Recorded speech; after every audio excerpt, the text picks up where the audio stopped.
Dies irae, dies illa, salvet seculum in favilla.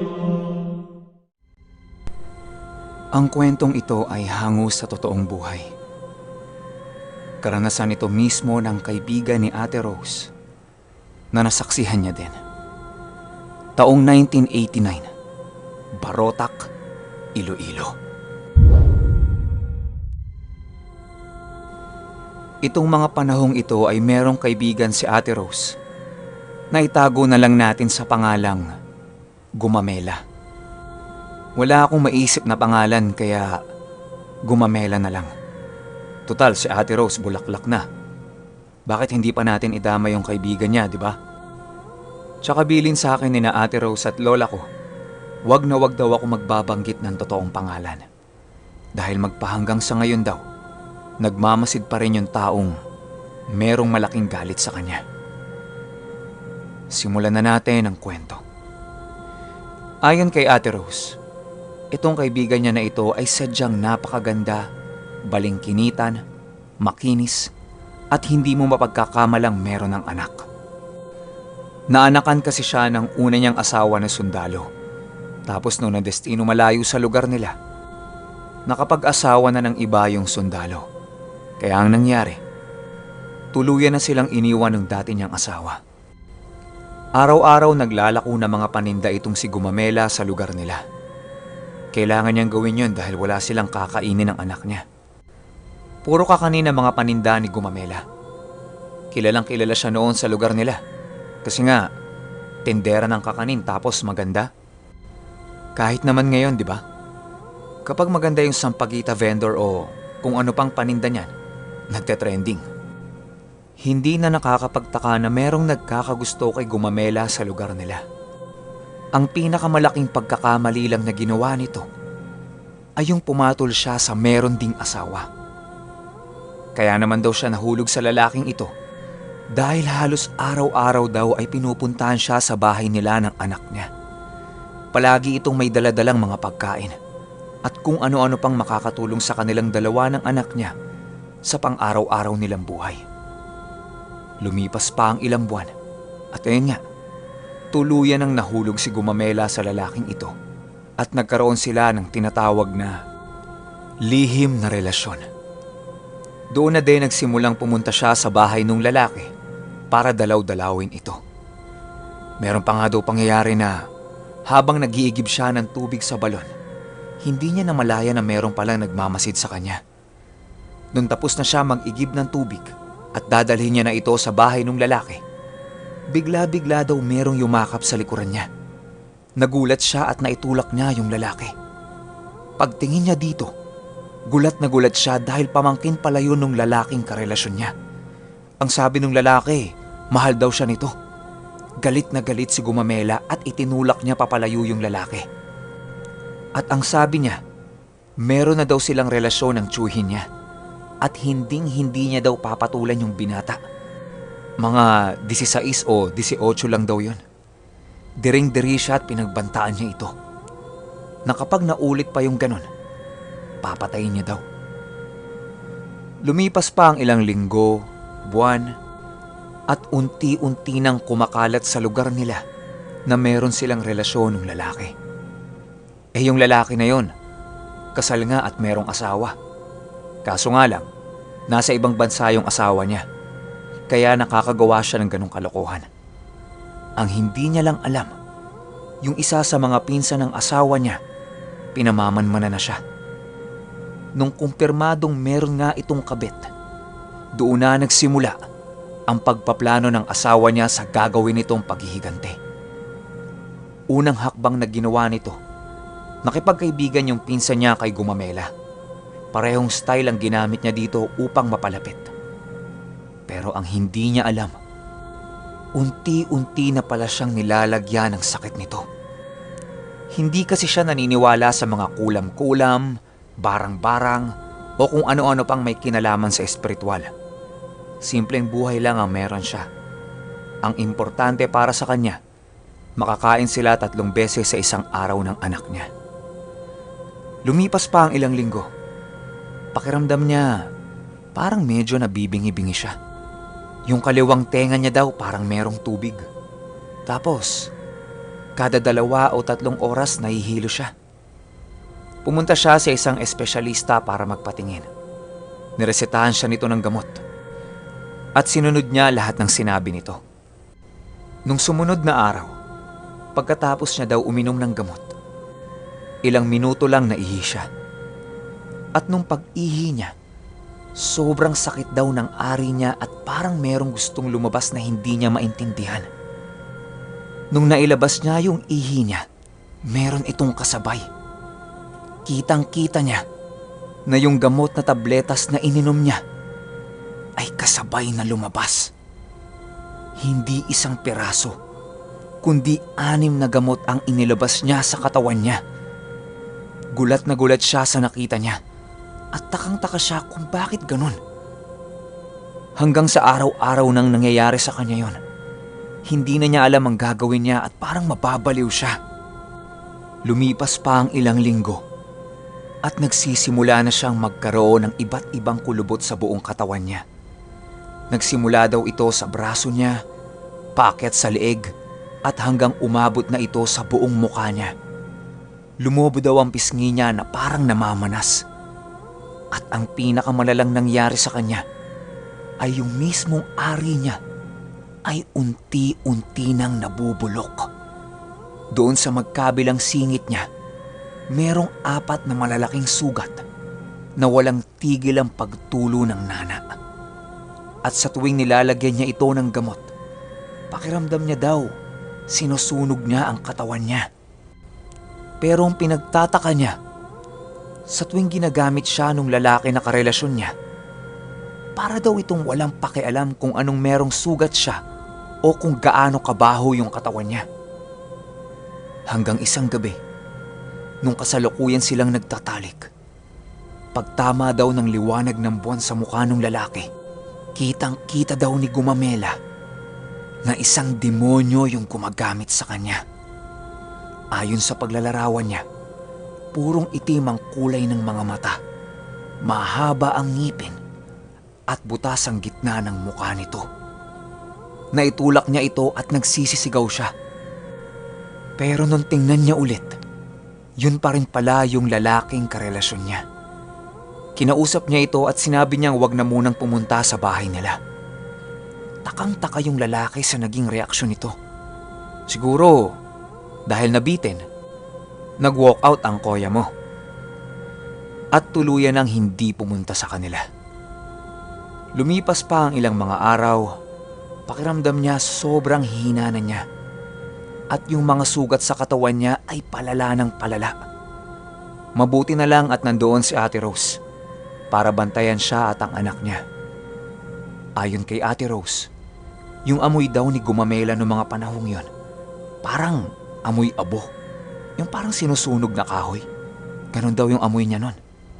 Buti na lang at merong alam si Ate Rose sa panggagamot noong mga panahong yon. Kung ano-ano ang iba't ibang uri ng mga halaman ang pinakukuluan niya para ipainom. At si Ate Rose nagpapausok din siya ng halaman ng banaba para makahinga ng maayos si Gumamela. Langya, puro bulaklak at dahon tong kwento ah. Anyway, balik tayo sa kwento. Isang araw daw habang naglalakad si Gumamela sa palengke, meron daw bumangga ditong binatang lalaki.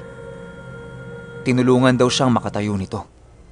At pagtayo nito, meron siyang binulong na, "Pumunta ka sa San Miguel. Meron naghihintay sa'yo doon. Hindi mo pa oras." Yung San Miguel nasa Barotac din daw yan. Parang barangay yata. Kung meron akong listeners na tiga Barotac, paki-confirm naman sa comment section. Shalemert.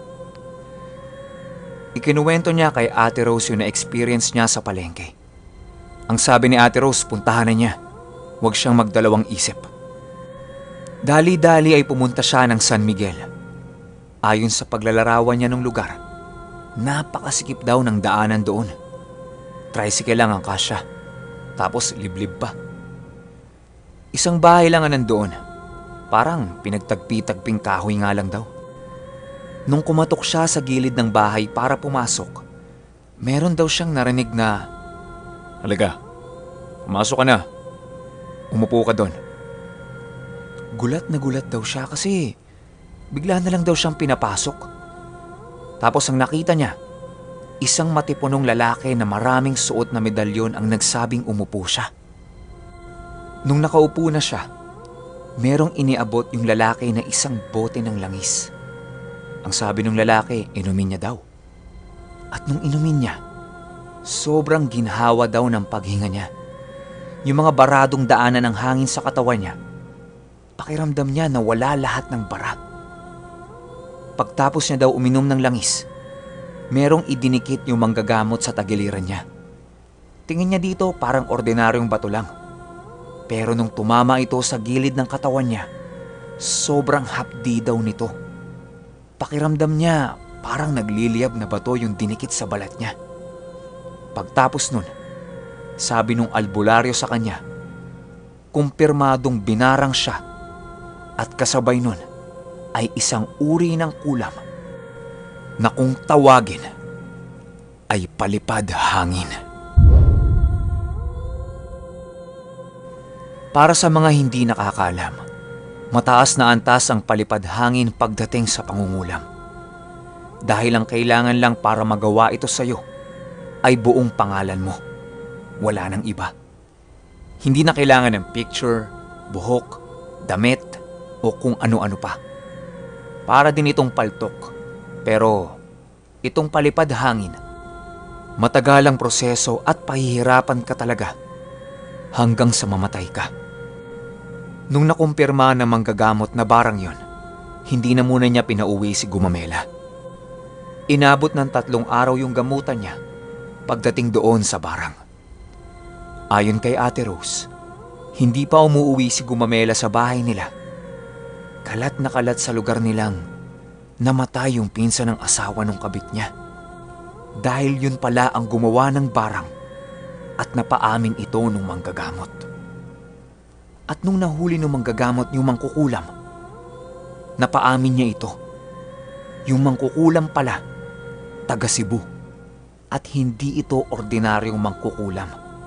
Siya yung pinakapinuno noon sa lugar nila. Inabot ng 2 linggo yung gamutan kay Gumamela.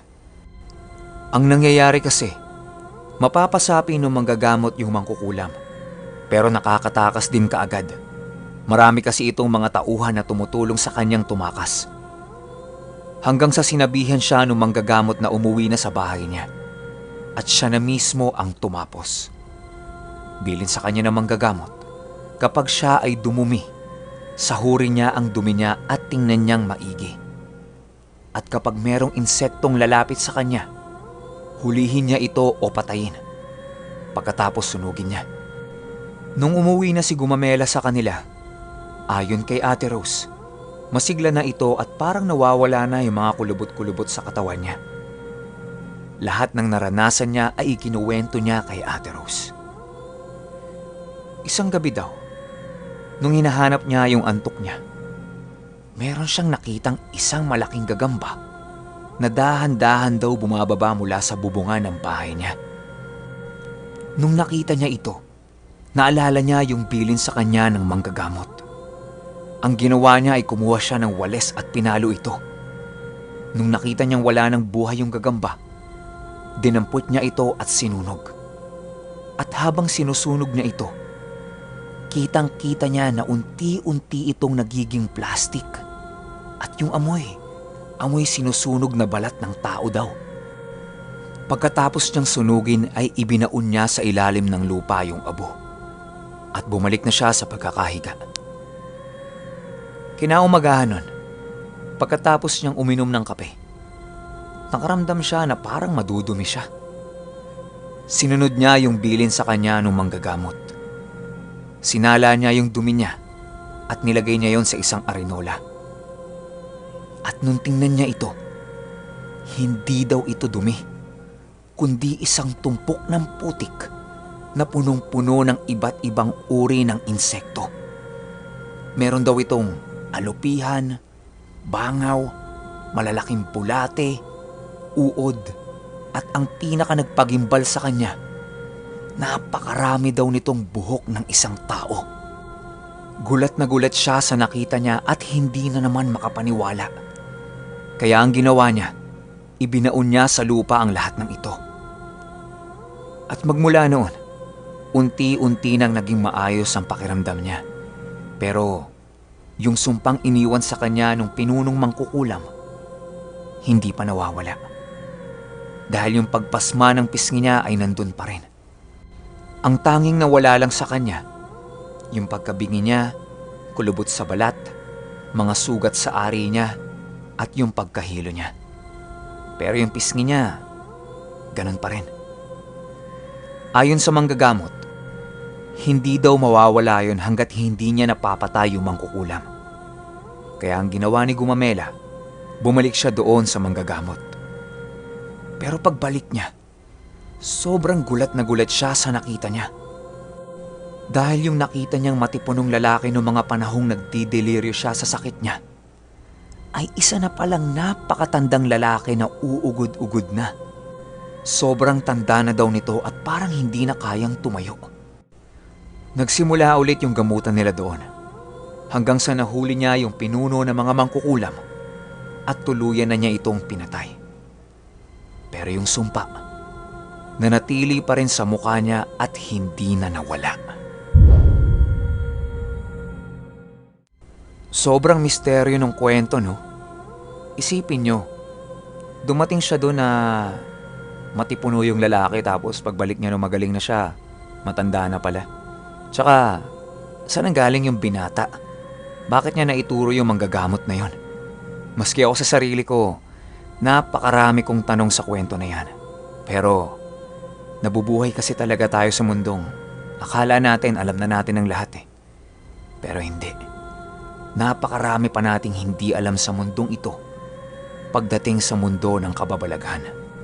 Alam ko mga makaka-relate sa kwentong ito, yung mismong may karanasan na din sa mga taong nakulam o sila mismo yung nakulam o nabarang. Pero kung wala, tapos bibida kayo, problema nyo na yan. Baka may sakit kayo sa pag-iisip o sintu-sintu kayo. Hindi naman namin kayo pinipilit maniwala. Nasa sa inyo yan. Kagaya ng palagi kong sinasabi, it's a free country. Do whatever you wanna do. Pero, akala nyo kulam lang? Yung susunod nating kwento, best friend ito ni Ate Rose. Yung mga panahong bata pa sila. At iikot ang kwentong yan sa puno ng sampalok. Pero syempre, share nyo muna yung video.